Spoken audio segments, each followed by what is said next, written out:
السلام عليكم أحبتي. النهاردة موعدنا مع تفسير رؤيا البحر والغرق فيه في المنام، وكالعادة هنجملها في 5 نقط بعد ما نصلي على النبي صلى الله عليه وسلم.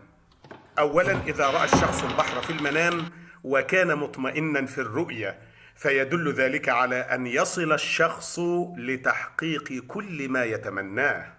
ثانيا، ومن رأى نفسه يسبح في ماء البحر وهو ماء عكر ويتلطخ بالوحل فإنه سيقع في مشاكل كثيرة وهموم عديدة. ثالثا، رؤية البحر والغرق فيه وعدم القدرة على النجاة يعني تدل على ارتكاب الكثير من الذنوب والمعاصي والغرق في الملذات والشهوات.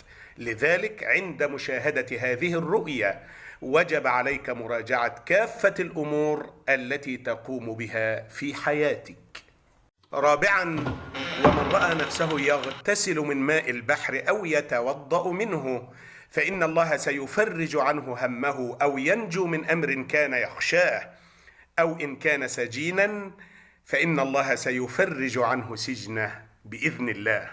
خامسا، ومن يرى في المنام أنه ينقذ شخصا من الغرق فيدل ذلك على قدرته على التحمل وقوته في مواجهة الصعاب. ومن رأى أنه يغرف من ماء البحر فدليل على قدوم رزق وخير كثير.